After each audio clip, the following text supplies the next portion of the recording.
Kekalkan Al-Quran sebagai imam kita, semoga kembali di dalam petunjuknya. Kalamullah hidayah bagi kita, diberikan Jibril kepada. Kekalkan Al-Quran sebagai imam kita, semoga kembali di dalam petunjuk. وَهُوَ الَّذِي أَحْيَاكُمْ، وہی اللہ ہے جس نے تمہیں زندگی دی. ثُمَّ يُمِيتُكُمْ، پھر وہی تمہیں موت دے گا. ثُمَّ يُحْيِيكُمْ، پھر وہ تمہیں زندہ کرے گا. إِنَّ الْإِنسَانَ لَكَفُورٌ، بے شک انسان بہت بڑا ناشکرا ہے اپنے رب کا. اتنی نعمتیں اللہ کی استعمال کرتا ہے. دنیا میں کوئی ایک چیز آپ کو دے دیتا ہے نا، کسی نے ایک موقع پر آپ کی مدد کر دی، آپ کو کچھ عطا فرما دیا، آپ اس کا شکریہ بھی ادا کرتے ہیں، آپ اسے تھینک یو کہتے ہوئے نہیں تھکتے، اور آپ ساری زندگی یاد رکھتے ہیں کہ مجھے اس نے فلاں ایک موقع پر اس نے میری مدد کی تھی، میرے کام آیا تھا، میرے لیے اس نے یہ کام کیا تھا. ساری زندگی یاد رکھتے ہیں.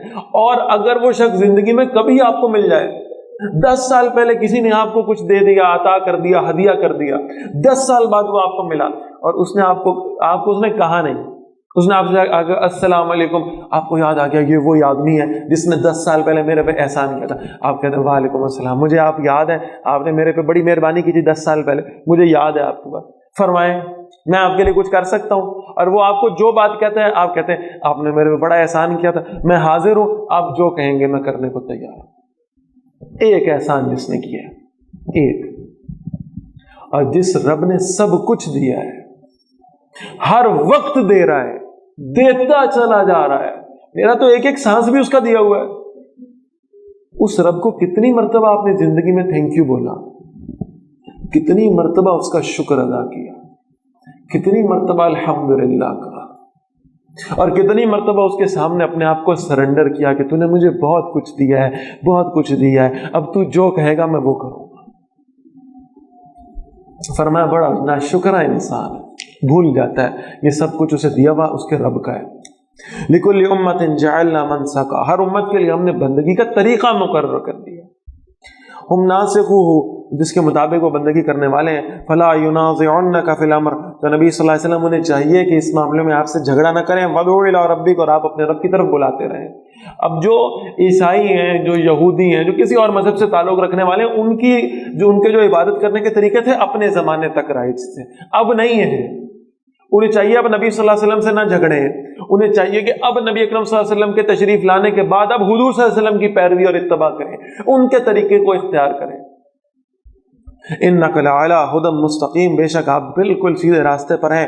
وَإِن جَادَلُوكَ، اور نبی صلی اللہ علیہ وسلم اگر وہ آپ سے جھگڑا کریں، فَقُلِ اللَّهُ أَعْلَمُ بِمَا تَعْمَلُونَ، آپ کہیے اللہ زیادہ جاننے والا اسے جو تم کر رہے ہو. اللَّهُ يَحْكُمُ بَيْنَكُمْ يَوْمَ الْقِيَامَةِ، اللہ تمہارے درمیان روز قیامت فیصلہ کرے گا. فِيمَا كُنتُمْ فِيهِ تَخْتَلِفُونَ، ان امور کے بارے میں جن کے بارے میں تم اختلاف کیا کرتے تھے. أَلَمْ تَعْلَمْ، کیا تم نے جانا نہیں، أَنَّ اللَّهَ يَعْلَمُ مَا فِي السَّمَاءِ وَالْأَرْضِ، کہ اللہ جانتا ہے جو کچھ آسمانوں اور زمین میں ہے. ان ذالک فی کتاب، بے شک یہ سب ایک کتاب میں ہے. ان ذالک علی اللہ یسیر، بے شک اللہ پر بہت آسان ہے.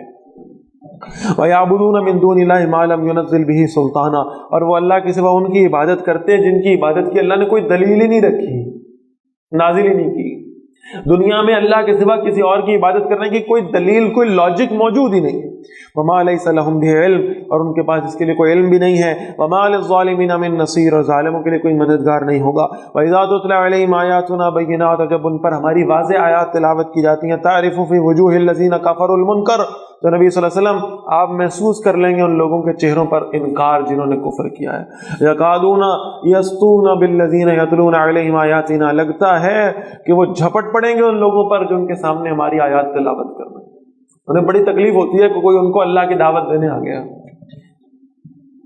وہ دانت چبا رہے ہوتے ہیں، وہ اندر سے تڑپ رہے ہوتے ہیں کہ کسی طرح ان پہ حملہ ہی کر دیں، ان کو چپ کرا دیں، ان کے ہاتھوں پہ، ان کے منہ پر اپنے ہاتھ رکھ کر انہیں روک دیں آیات پڑھنے سے. قل نبی صلی اللہ علیہ وسلم فرمائیے افأنبئکم بشر من ذالکم، کیا تمہیں اس سے زیادہ تکلیف دہ شے بتاؤں؟ النار، آگ ہے. وعدها اللہ الذین کفروا، جس کا اللہ نے کافروں سے وعدہ کیا. وبئس المصیر، اور وہ بہت بری لوٹنے کی جگہ ہے. اب یہ بالکل آخری رکوع شروع ہو رہا ہے سورہ حج کا، اور جیسے میں پہلے عرض کرتا رہا ہوں کہ سورتوں کا جو آخری رکوع ہے وہ اپنے مضامین کے اعتبار سے بہت اہم ہوا کرتا ہے. اس لیے کہ اللہ تعالیٰ پوری سورت کا جو خلاصہ ہے وہ آخری رکوع میں بیان فرماتا ہے. اس لیے بالکل اٹینٹو ہو کے آپ اسے سنیے گا. اور بہت خوبصورت مثال دی اللہ نے. یوں سمجھیں کہ اگر کسی کو یہ مثال سمجھ میں آ جائے، چاہے وہ کائنات میں کسی بھی چیز کے شرک میں مبتلا ہو، تو اس مثال کے بعد وہ ختم، شرک ختم، جڑ کٹ جائے گی اس شرک. اور چیلنج ہے اللہ کی طرف سے، یا ایھا الناس، اے لوگو، پوری انسانیت کو اللہ فرما رہے ہیں. ضرب مثل، ایک مثال بیان کرنے لگا ہوں میں. ایک مثال بیان کی جاتی ہے، فاستمعوا لہ، اسے بہت غور سے سنو. اور وہ مثال کیا ہے؟ ان الذین تدعون من دون اللہ، بے شک وہ معبود، وہ چیزیں، وہ ہستیاں، وہ شخصیات، وہ اشیاء جن کو تم اللہ کے سوا پکارتے ہو، اللہ کے سوا، لن یخلقوا ذبابا ولو اجتمعوا لہ، اللہ نے تو یہ ساری کائنات بنا دی، ساری مخلوقات بنا دی. اگر یہ سارے معبودان باطل شروع سے اس کائنات کے لے کر اس کائنات کے آخر تک، قیامت تک، جن کے بارے میں لوگ یہ گمان کرتے ہیں کہ یہ معبود ہوں گے اللہ کے سوا، اگر یہ سب اکٹھے ہو جائیں، جمع ہو جائیں، ایک جوائنٹ وینچر کریں، ایک پروجیکٹ پہ کام کریں کہ ایک مکھی پیدا کر دیں مل کر، تو اللہ فرمانے نہیں کر سکتے. اتنے بے بس اور اتنے عاجز ہیں کہ ایک مکھی نہیں بنا سکتے، ایک مکھی نہیں بنا سکتے. سارے مل کر بھی ایک مکھی نہیں بنا سکتے. اور معلوم ہوتا ہے کہ عجیب کہ مکھی کی مثال کیوں دی گئی؟ دو وجوہات سمجھیں. یہ نہیں اللہ نے کہا کہ ہاتھی بنا دو، کہتے بہت بڑی مخلوق ہے بھائی کیسے بنائے. اللہ نے چھوٹی سی شے کی مثال دی، ایک مکھی بنا دو. حالانکہ وہ مکھی بھی اللہ کی قدرت کا شاہکار ہے، اس لیے کہ اللہ نے جتنے باڈی پارٹس، میں اس کی مثال آپ کو دیتا ہوں. یعنی میں اگر آپ کو کہوں کہ 50 بڑے ڈبے ہیں اور ان کو آپ اس ہال میں رکھ دیں، تو یہ کوئی مشکل کام ہے؟ کیوں جی؟ 50 ڈبوں کو اس ہال میں رکھنا کوئی مشکل کام ہے؟ بہت بڑا ہال ہے ماشاءاللہ، آپ رکھ دیں گے. اگر میں کہوں نہیں اب انہی 50 ڈبوں کو اٹھائیں اور ہال کے اس سٹیج کے اوپر رکھیں، تو یہ کیا ہو گیا؟ بولے بھائی مشکل ہو گیا. اگر میں کہوں نہیں سٹیج سے مراد یہ تھی کہ ٹیبل کے اوپر رکھنے ہیں، تو بہت ہی مشکل ہو گیا. آپ اندازہ کریں اللہ نے جتنے باڈی پارٹس ایک ہاتھی کے اندر انسٹال کیے ہیں نا، وہی باڈی پارٹس اللہ نے ایک مکھی کے اندر بھی انسٹال کر دیے ہیں. جو اتنی بڑی جگہ پر باڈی پارٹس رکھے ہیں اللہ نے وہ اتنی سی مکھی میں رکھ دی. یہ اس کی قدرت. یہ سارے مل جائیں ایک مکھی بنانا چاہیں نہیں بنا سکتے. اچھا یہ تو مثال بڑی ہوگی شاید. اب اگلی بات سنو. یہ تو اتنے بے بس ہیں، اتنے عاجز ہیں، اتنے کمزور ہیں. وَإِن يَسْلُبْهُمُ الذُّبَابُ شَيْئًا، اگر مکھی ان سے کوئی چیز چھین کر لے جائے، مانگ کے نہیں، وہ بت رکھا ہوا ہے اس کے سامنے لا کر کوئی تھال رکھ دیا جس میں نظر و نیاز پڑی ہوئی ہے، اگر کوئی مکھی آئے اور اس میں اسے ایک ذرہ اٹھا کے لے جائے، سلب کر لے. سلب سے مراد کیا ہے سمجھیں؟ یعنی اگر ایک شے کو میں کھینچ رہا ہوں نا اپنی طرف اور آپ کھینچ رہے ہیں، آپ نے کبھی روپ پولنگ دیکھی ہے نا، رسی کھینچنا. کچھ لوگ ایک طرف سے کھینچ رہے ہیں اور کچھ لوگ دوسری طرف سے کھینچ رہے ہیں. اب وہ ہر کوئی اپنی اپنی طرف سے زور لگا رہا ہے. اگر ٹیم بی اگر اسے کھینچ کر ٹیم اے سے اپنی طرف لے جائے تو اس کا مطلب ہے زیادہ طاقتور کون ہے؟ ٹیم بی طاقتور ہے. اللہ فرما رہے ہیں سارے معبودان باطل ٹیم اے میں شامل اور ٹیم بی میں صرف ایک مکھی، صرف ایک مکھی، اور وہ مکھی ان سے کھینچ کے لے گئی. تو ان ساروں کو ملا کر بھی ان سے زیادہ طاقتور کون ہے؟ مکھی ہے. وہ سامنے جو نیاز پڑی ہوئی ہے اس میں سے کوئی شے اس نے اٹھائی اور اٹھا کر وہ مکھی لے گئی. کیا یہ واپس لا سکتے ہیں؟ کیا اس قابل ہے کہ مکھی سے واپس لے آئے؟ لا یستنقذوہ من، وہ مکھی سے اسے چھڑا نہیں سکتے، وہ واپس نہیں لا سکتے، اتنے کمزور ہیں، اتنے کمزور ہیں۔ تو بڑے خوبصورت الفاظ اللہ نے فرمائے، ضعف الطالب والمطلوب،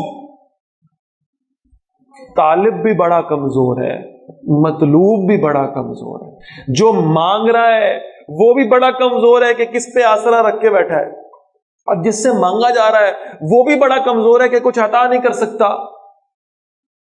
ضعف الطالب والمطلوب، مانگنے والا بھی کمزور، جس سے مانگا جا رہا ہے وہ بھی کمزور۔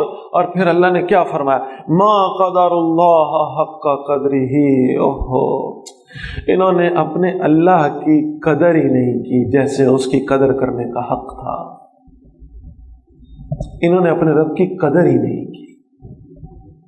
یہ وہ رب تھا جس نے کہا تھا اجیب دعوت الداعی اذا دعان، وہ پکارو تو صحیح، میں تمہاری پکار کو سنتا ہوں، مانگو تو صحیح، میں تمہیں عطا کروں گا،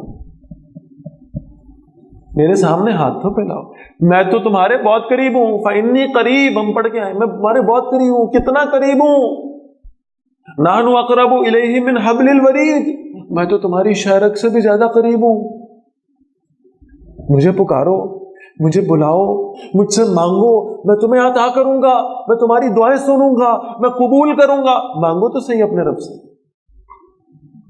لیکن تم نے اپنے اللہ کی قدر نہیں کی، تم اللہ کو چھوڑ کر دوسروں کو پکارتے رہے، دوسروں کے سامنے اپنی حاجتیں رکھتے رہے، مشکلات رکھتے رہے، تم دوسروں پہ تکیہ کر کے بیٹھے رہے، تم نے اللہ کی قدر نہیں کی۔